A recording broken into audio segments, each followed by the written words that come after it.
Hey, it's Travis. Too many camp directors run just on gut feel. Our free Resilient Camp Blueprint Diagnostic is your dashboard for resilience. Take it today at camp.mba/Travis. Again, that's camp.mba/Travis. This is CampHacker. Come find our show notes and our blog for camp directors and leaders at camphacker.tv.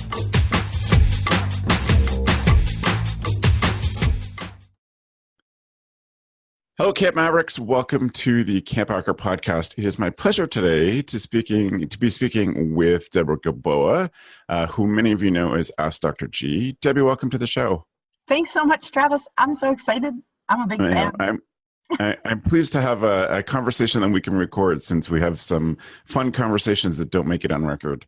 I want to start up we have a big topic today thinking about how camps will be partnering with parents, but I want to open us up with this more of an interview. I want to ask you a few questions about your camp story. How did you first start going to camp? I started going to day camp, I think flat out when I was 2 because my mom was working full time and my dad was working full time. And so that was what you did. And when we moved around a lot, which we did, I was in a different school in a different town from kindergarten through 4th grade and usually different states. And one of the things that was really reassuring for me, because since my mom was in education, we always moved at the end of the school year, is that I could go to a day camp, and I was at JCC, Jewish Community Center day camps in each one of those places. And there was enough similarity that it didn't feel entirely foreign and new and different. You know, some of the songs were the same, some of the schedule, the rhythm, Fridays being different because of our Jewish celebration of the Sabbath. Like there was enough that my 6 to 10-year-old brain thought, okay, I recognize this. Yeah. That sense of finding my true north, or like my through thread at camp, started for me in day camp, actually. And as soon as I heard that there was overnight camp, I kind of went to my parents with it. They didn't do what camps are smart enough to do now, which is take day campers to an overnight camp for a sleep out, but just mentioned it. And I was like, I'm sorry, say that again. One of the counselors, what is that? That's camp all the time with sleepovers. And so I went home and my parents had heard of it. And I was sort of offended that they'd never mentioned it to me. So I started going to overnight camp at the camp that was associated with the JCC in Chicago that was up in Wisconsin. And summer before 5th grade. And for an only child who'd move around a ton to suddenly be sharing space with 11 other kids my age, that was a shocker. My first summer was hard. I did not like it. Right. How long were you at camp the first summer? I was there for 4 weeks, and I got home and I told my parents in no uncertain terms what I had thought of it. And so my father, who I think had been more skeptical to send me away than my mom, said, well, you're not doing that again. And I said, yes, I am. Yes. I had something to prove to myself, to those kids. I had no idea to what, but I looked forward to it the whole year. I was going to approach it totally differently. That all of the kids would be the same. And one of the things that was great about that second summer is that even though almost all the kids and the counselors were the same, because I approached it differently, they approached me differently, and I had a great time. And I went back for 6 summers. Right. You know, it's funny, your camp story is very similar to Beth's, because Beth also moved around all the time when she was a kid, and camp was the one touch point. And touch points is an interesting theme of yours. I like that you talk about camp as a touch point for lots of kids, but Beth had that same experience. I was laughing to myself because it's funny when you think about camps passing traditions sort of sideways to each other. Laterally, yes. Yeah. And I think it's funny how camps end up in this weird parallel universe that's just off by the smallest degree, where you go to another camp and you hear this song, like, oh, I recognize this one, I can sing this. And it's just so little different that you're like, I have no confidence in singing along right yet. I'm humming. Yes. But then also, there's this really cool way that traditions spread. You know, so I'm lucky enough to get invited to camps to do staff training. And sometimes, because my kids are off school during that time, camp directors will let me bring my kids along. They'll invite my kids. Right. And so my kids have had this experience for like 4 or so different summers of going, even though they're incredibly loyal to their overnight camp, as most kids are, of getting to go to camp and be the only campers at a camp somewhere very distant from where they go to camp in Wisconsin, which is adjacent to, but not where I went to camp. And we had this moment in the Pacific Northwest, and we were at Camp Nor'Wester, and it was raining, and I had all of the staff in the dining hall for a full day of training, and my kids, as often happens, they're allowed to explore, but there are a lot of activities they can't do unsupervised. Of course, yeah. So they grabbed a tennis ball and started playing a game that they play at camp all the time called roof ball, with a tennis ball off the dining hall roof. And they were shocked at a break when a bunch of counselors said to them, "What are you playing?" And they're like, "Roof ball." And they said, "We don't know it. Teach it to us." Yeah. So my kids taught 10 or 12 staff people roof ball. They're playing roof ball. And in a conversation that I had with that camp director a month and a half later, she said, "I want you to know that roof ball was like wildfire popular at camp this summer, and they played it ever since." Yes. And so I feel like as a camp anthropologist, studying how traditions move tribes is really fascinating. It totally is. Yes, it'd be an amazing study. Also have thought that, and I talked to my stepdad about this, also thought that camps would be the ultimate public health study area, just to watch how Norwalk goes through a community or some other things. So I'm going to tell another quick story because every camp director will get this. I was at a camp and I was in the health center, and I won't name camps. And we had a counselor come in with his 3rd sick kid of the day, who was really miserable looking and sniffly and snuffly and coughing and feverish. And the counselor was bemoaning his fate of having his co on a day off. And all the kids were getting sick, and like, why does this bad luck befall him? And he's sitting there keeping this kiddo comfortable as we try and give him a little bit of help to feel better. And we're just chatting. And this counselor is chatting about how they'd been having such a great night the night before. His co had been on his day off since before dinner, and that their after dinner activity in cabin time, they'd gotten this huge bowl of pudding and they'd all shared it. Yeah. And I said to him, "Have you heard of germ theory?" And he said, "Well, everybody used their own spoon." And so I thought, we've got to dive a little deeper into how illness is spread. We had our first, and really the worst summer of Norwalk. We had a couple minor cases, but one major Norwalk outbreak, and I realized that we weren't communicating with the staff very well. Just, medical terms, norovirus, fecal oral route, all of that stuff, until I had to gather them all in a circle and say, you need to understand how this really spreads. And you need to understand when I say fecal oral route, what that means. and they're all like, panic, white face. Yes, we will bleach everything. We're totally willing to bleach everything. We'll work harder to bleach more. Like, yes. Please don't bleach the actual campers, but I understand the inclination. Up to that point. Yes. Stop when you get to their sneakers. Yes. Yeah. I know what it was. Roof ball. I was going to tell you, roof ball is one of those, a thing that has grown, and I don't know where it came from, but I think every camp thinks they invented it themselves. I think a bored kid and a tennis ball. Yeah, exactly. I have been to 2 camps now that have built special roof ball roofs. They basically created a roof ball court by putting up a roof and shingling it and blocking a little area. Here's where we play roof ball. That's pretty cool. At our camp, it would be the cooks would like that because they're always playing. It's always the kitchen roof that they're playing on, so it not only is just the noise of the ball on the roof, but it's just the dust that's kicked up that goes into the kitchen through the windows as all these kids are playing roof ball for hours. I can see how that solved a problem.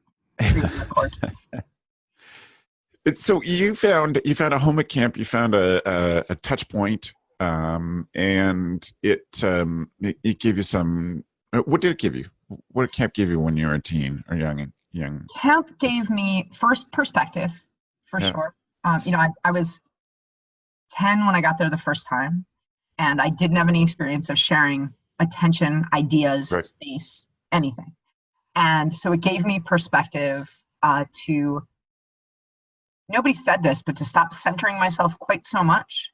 And that can be off-putting as an only child, but also a relief to not have the white hot intensity of the spotlight of everybody's love only on you. I was not only an only child, I was an only grandchild. Right. And so that perspective helped.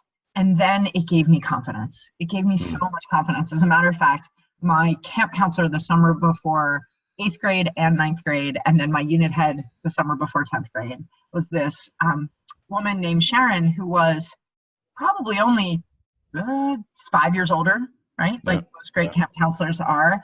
And she was able to make me feel important and at the same time teach me the skill that I singularly lacked, which was how to make other people feel valued.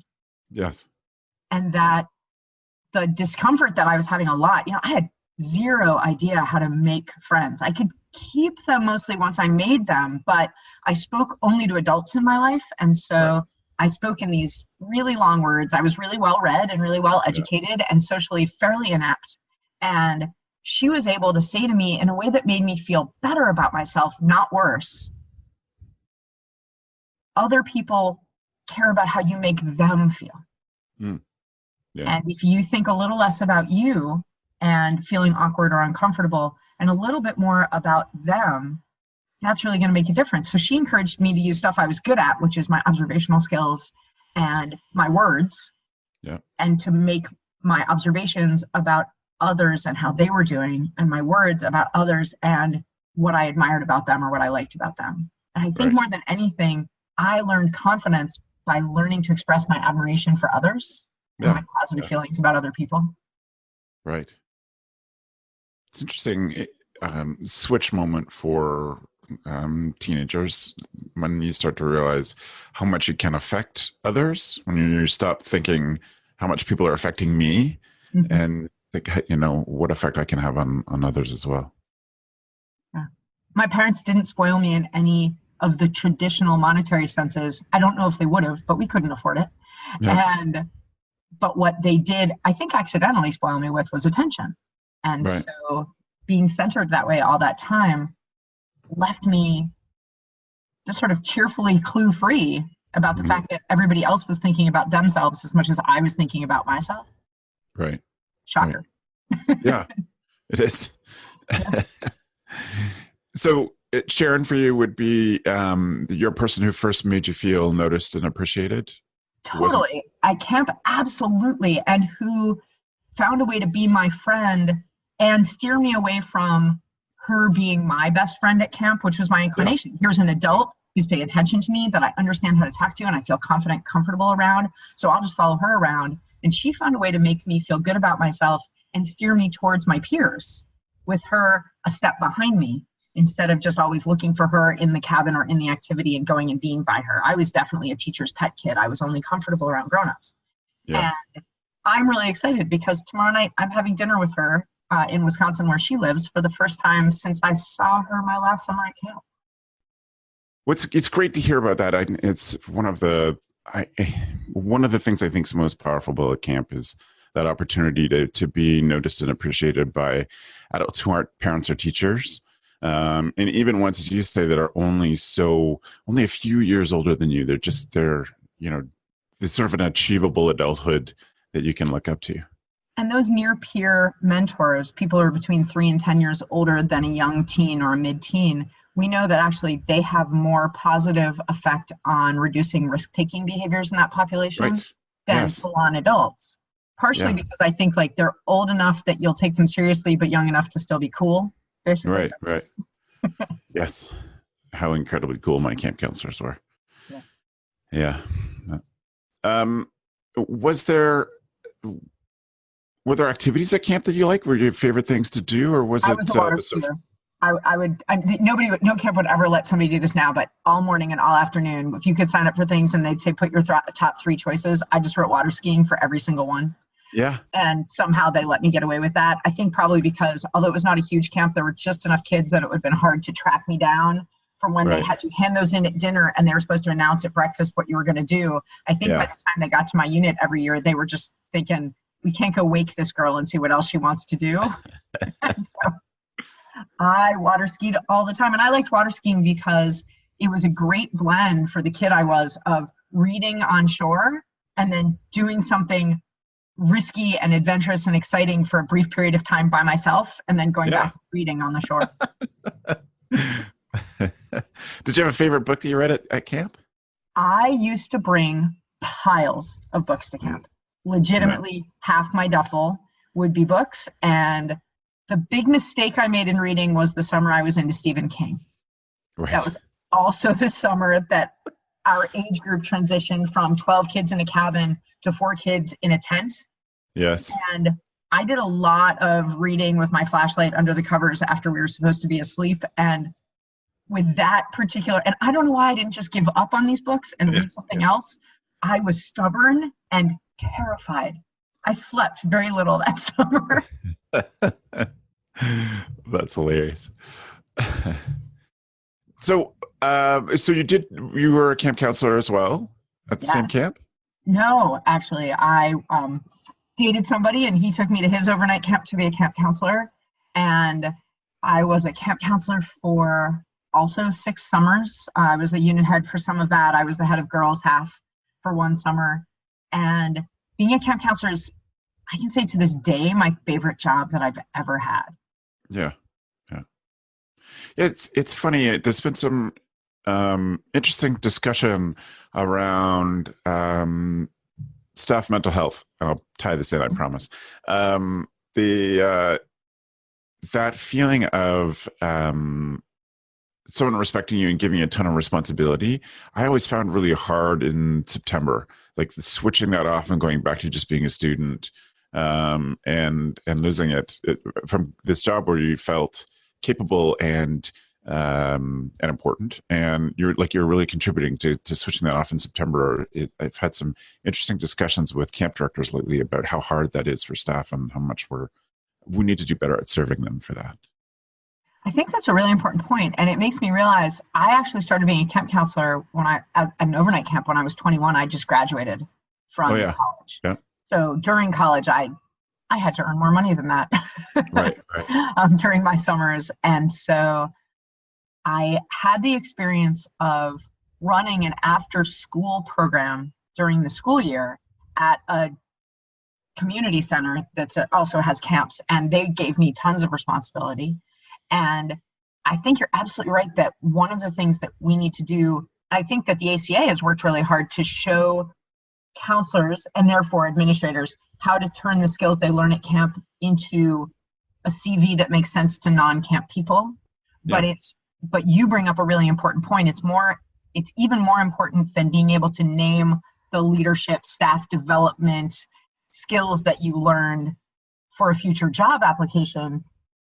I would really like to be involved in helping camp counselors advocate for themselves in really respectful ways and show the adults in their lives who are not at camp just what they're capable of that they honed at camp. Right. Which of those camp skills have you felt have impacted your life going forward as an adult, as a doctor, as a parent advocate? What of those have carried through? The most direct day-to-day advantage that I have in my life for having been an overnight camp counselor is my parenting. Yeah. First of all, my kids want to each have a sleepover. You can't scare me. 8 kids on a Saturday morning just does not feels like a light day. Right. Managing them, dealing with bedtime, answering questions about can we turn the basement into an indoor gaga pit, managing conflict, and also feeding all of them and getting all of them to help set the table and clean up and take out the garbage, giving my kids friends chores without batting an eye. All those things have made my life much, much easier. And because I have 4 boys in 6 years, it often feels a little like camp around here, even when it's just us. It feels very much like trip day whenever I take my kids to go do something out in the community. Yes. But in the bigger picture, as a physician, what I've learned most is to ask the same question in lots of different ways. Right. As a frontline camp counselor, you often know what you're trying to get a camper to get to be vulnerable enough to tell you why they got into the argument with that other kid in the first place, or you can see that they're physically uncomfortable and that it must be something private because they're not willing to own it, but they're also super distracted and squirmy in their pants or whatever it is. And just saying, with some kids, just saying, pulling them aside and saying, hey, I see that you're uncomfortable. You tell me about that, works really well. But with some kids, you have to be really creative, vulnerable, funny, surprising, whatever it is. Yeah. Camp taught me to keep coming to a problem or an obstacle with lots of different ideas, and that I'm more willing to try something wacky. Yeah. Creative perseverance, really. Yeah. And then I think the other thing that influences my whole life is that camp has made me more willing to listen to other people's strategies and try them, even if I can't see how they would work. Because so many times at camp, as a camper and as a counselor, I've seen that I thought I knew exactly what to do, but it wasn't my turn to solve the problem. Yeah. And so somebody else had an idea that is not at all how I would have handled it, and it goes great. Yeah. Yeah. Yeah. Letting go of problems is an interesting skill that you learn at camp. It's like, well, just can't take on this one today. And it's not my basic inclination. I would like to be in charge of everything always. Yeah. Yes. Problem solving is one of the things that gives me energy. Yeah. Yes. But when you have to say, I can't do this one today, it's an interesting life skill too. So we have, and you've certainly had, and having the pleasure of getting to hear you talk about parenting and watch you parent in person, you have such a funny humor about the way you deal with your kids. It's so camp counselory. I get what you're saying about that's transferred through. And it's really fun to watch. I think there are lots of things that camps do that give them skills that transfer from the camp life, the things that they could teach parents in some small ways. What are some of the things that you think camp directors should be thinking about in our relationship with parents that maybe we're not considering yet? I see parents being really brave and sending their kids to camp. Because as we talk more and more about the tendency for parents to protect their kids, I got asked recently on TV to talk about picky eaters. And I said, you know what? One of the things I think helps the most is when we acknowledge that our pickiest eaters are actually our most brave eaters. And by that, I mean, you know, Travis, you and I have eaten together. You and I are not brave eaters because we like almost all food. Yeah. So trying something new doesn't take a lot of courage for us. Right. And for a kid who has had the experience that most of the things they try is not the right texture or taste or temperature or whatever, every time they try something new, they're being really courageous. And so referring to those kids as brave eaters, just because they're eating at all or ever try something new, can really change how they see themselves. And one of the things that I'm toying with right now is how to change the conversation we have about anxious parents and talk about how brave they are. Because if these parents really are as worried as we seem to see they are from their behavior and their language, and yet they're still sending their kids into our care at overnight camp, they're incredibly brave. It's not really brave for me to send my kids to overnight camp. It's fun. It's exciting. It's satisfying. But I know that they're going to do great. I don't worry. For a parent who does worry and sends them anyway, kudos to them. Big kudos. And so as camp directors and the camp world, we're so good at helping kids be the best version of themselves and accepting kids where they are and getting them just to work at the leading edge of their ability, whether that's in conflict resolution or trying new things or sweeping or swimming. Yeah. Yes. We're great at those two things, and parents are looking for those skills. Parents in general really want to be good at getting the best version of themselves out of our kids and keeping them working at the leading edge of their ability in lots of different ways. I saw this big need because parents are sending their kids to camp at about the same or better numbers than they were 10 years ago and 20 years ago, but they're not enjoying it as much or utilizing it as well, in my opinion. The parents aren't. Yeah. And by that, I mean, they're sending them away, but the parents aren't enjoying that change in dynamic at home, having a different number of kids or a little time to regroup or clean the basement or go on a vacation or whatever they want to do. Yeah. And when they get their kids back, they're checking in to make sure it was okay, but they're not understanding how to draw those new skills getting to know new people, trying new stuff, figuring out how to manage themselves, figuring out how to sweep or how to swim. They're not great at drawing those skills through the year.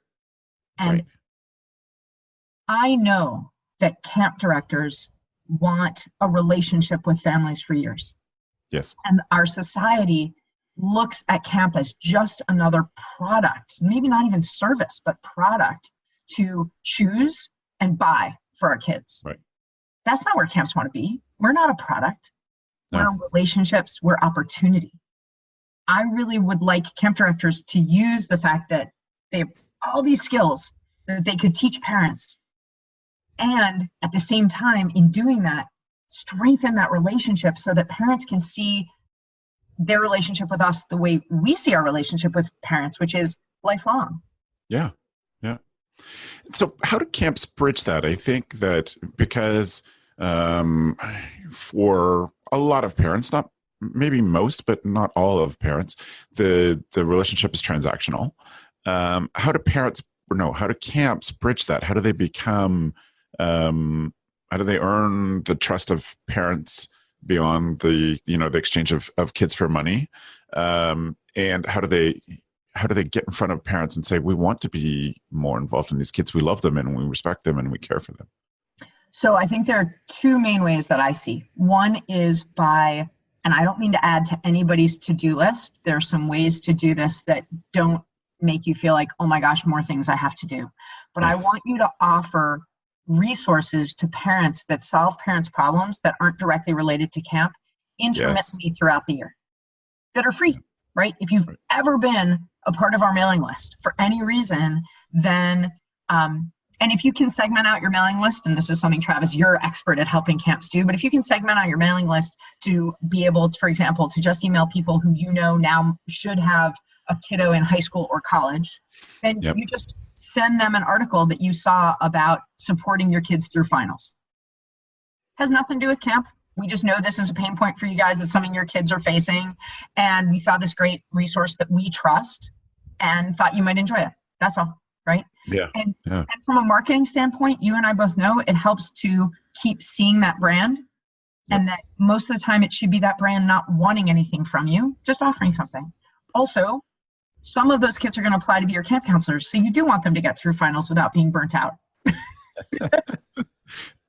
So there's advantage, there's secondary gain to the camp for doing this, but I really want camps to look for easy, quick ways to share with their camp family all year long resources. Yes. Yeah. The other thing I want camps to do is to acknowledge times that camp itself causes some parenting struggles. Yes. And then offer resources to help solve that. Yep.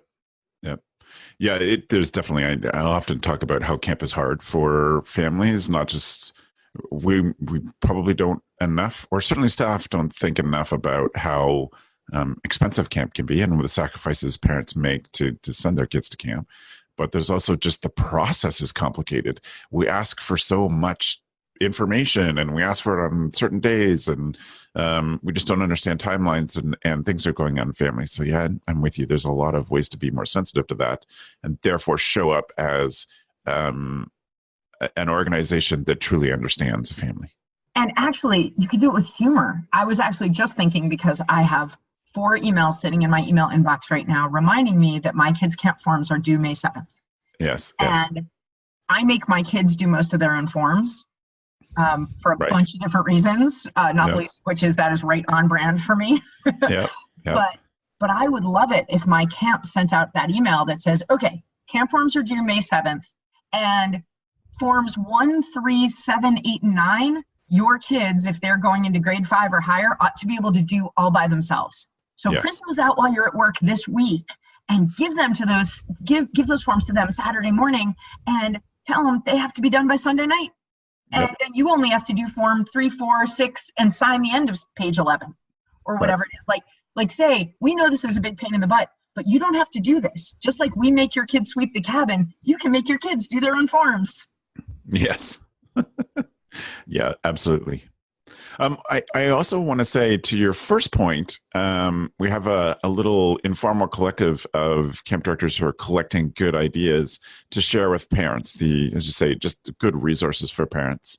And so if people check out the show notes at camphacker.tv/podcast and search for Ask Dr. G, you will see a way to get in on that discussion. It's free. It doesn't cost anything. The only thing it costs is contributing one article that would be useful to share with parents. And then we open up the whole thing to everybody who contributes. So I invite you to do that. Debbie, you'll be pleased to know that there are probably a dozen Ask Dr. G contributions that didn't even come from me, that came from others. That's awesome. Yeah. And, I welcome people to look at my YouTube channel, because I have 150 1 or 2 minute videos there that make an easy plug into a newsletter if you're doing a newsletter. But another thing that I think would be great is if you want to just share some stuff that's answering parents' questions. If you hear about a new app, or, like recently kids have been talking about HQ, this game, this online game show, and you think, boy, I learned a little bit about this, or I don't know what that is. If you go to look and you find a source that you trust, share that on your social media.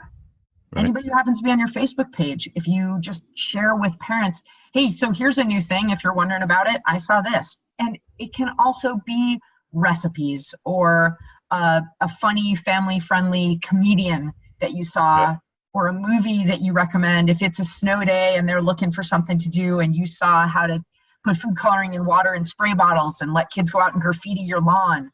There's all kinds of ways to show camp families you're thinking of them. Yes. And what their lives are like when they're not signing up for your camp and their kid isn't in your care. Yeah, absolutely. Absolutely. So you've been working on some stuff that that camps can share with their families that is done for them. What sort of stuff have you been thinking about that camps can offer back to parents that's really practical? What I've been working on most recently is something that I'm calling a digital bundle.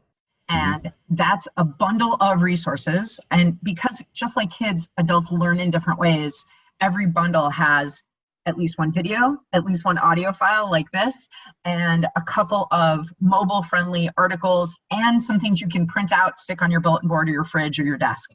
What I'm trying to do is do the legwork for camps about what are the pain points for a parent who's sending, one bundle is sending a new camper to sleepaway camp, and that's specific to a family where this kid has never gone to your overnight camp before. And some of those things are really tailored to the camps that I'm working with, like an interview with that camp director asking specific questions about what they're doing. But some of them are more general. How do you write a great letter, and how often should you write, and where's some content you can include? Because as a mom who writes to 4 kids fairly often throughout the summer, I can tell you, my letters can get awfully repetitive after day 3. I got some advice from kids about what they do want in those letters and what they don't want in those letters. And that advice may not be exactly the same for every kid, but there are some great generalizable points. I always like hearing from kids themselves about what it's like. Yeah. And what they're looking for. So I put together this bundle, and it's pretty extensive actually. There's 13 different resources for new camper families. And I have a smaller bundle for overnight camp families for how to get your kid home. And this isn't specific to new campers. This is for everybody, because I have the opportunity to go around and speak to parents all over North America. And parents keep telling me, well, my kid can't do that. They can't learn to be uncomfortable. They can't sweep the floor. They can't try something new. They can't be responsible for themselves or for someone else. And even when I say, hey, raise your hand if your kid's ever been to overnight camp, and a lot of the audience says yes, and I interrogate them. I say, has your kid done some of these things at camp? Their answer is, well, sure, at camp, but they couldn't possibly do that at home. Right. And I cringe, because that means what we are doing is changing kids for the better too temporarily. Right. We are not giving their parents the skills they need to keep asking that of these kids who've proven, like we have proof of concept. We know the kids can keep a cabin clean with some supervision, and that they can do the work that goes into that. And then they go home and they don't have to. And my kids don't do more than they're asked. Right. Most kids don't.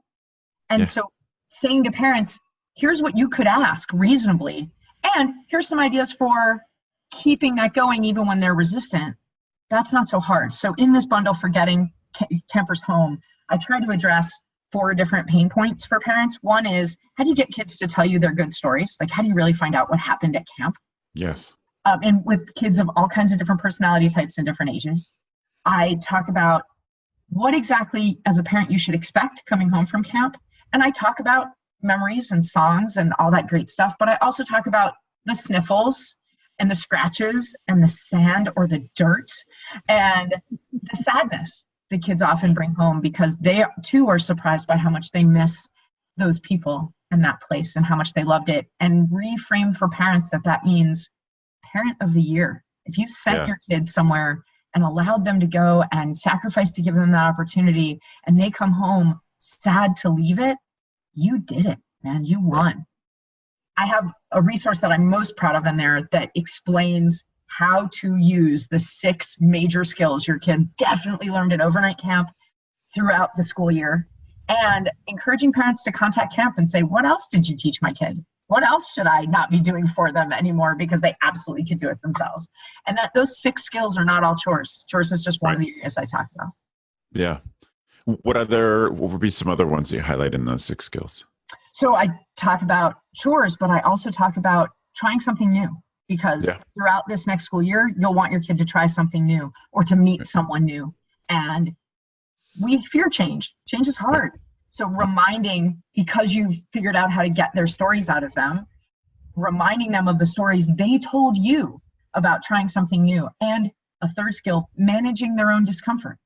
Asking them, getting them to tell you the story, so now you know what they learned about when they are uncomfortable, how they handled it. What was good about that? What was bad? What worked to make them manage it better? What didn't work? That will guide you a little bit. Also, tech-free communication.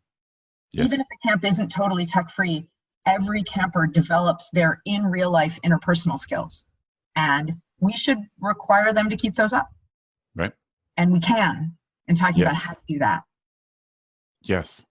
Yeah, and so many great practical examples of that interpersonal communication that happen at camp, whether it's engaging your peers in conversation or speaking to an adult, those things that you want them just for their own self-advocacy, but even just sort of growing up in the world, you want them to be able to speak to adults who aren't super familiar to them or talk to their peers.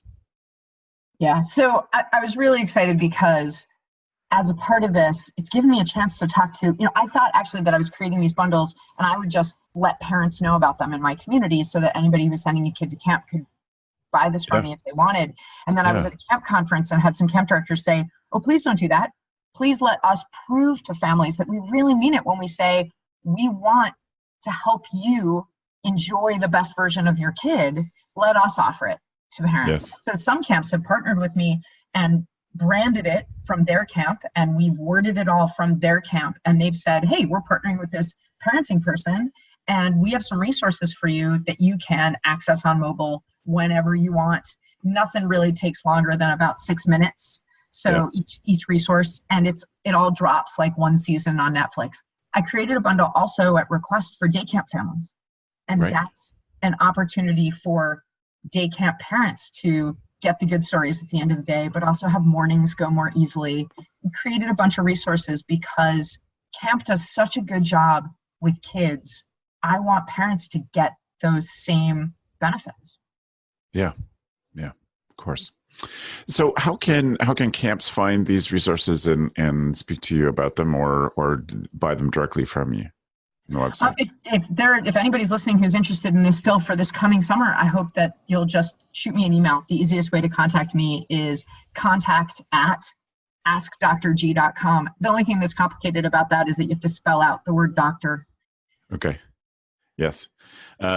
Great. So they can speak to you about the bundles there. Well, Dr. G, I'm such a pleasure to have another conversation with you. It's great. I love hearing your perspective on things and how thoughtful and wise you are about how camps can communicate better with families and be part of an ongoing relationship with them. So thank you so much for being here. I'm really grateful. I'm grateful too, because I think what you said about so many parents seeing this as a transactional relationship is unfortunately true. But the great news is parents are searching for community.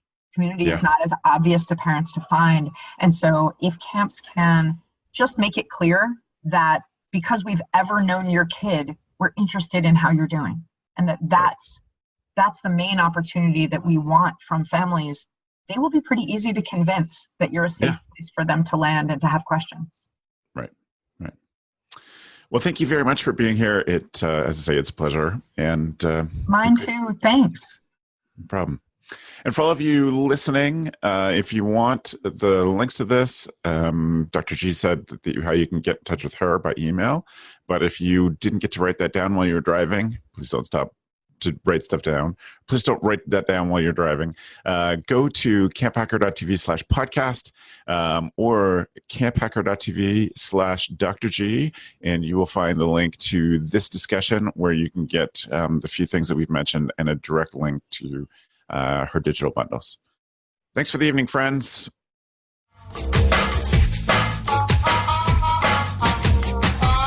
The CampHacker podcast is brought to you by Beth and Travis Allison, summer camp leadership training and marketing consultants. Thanks for listening.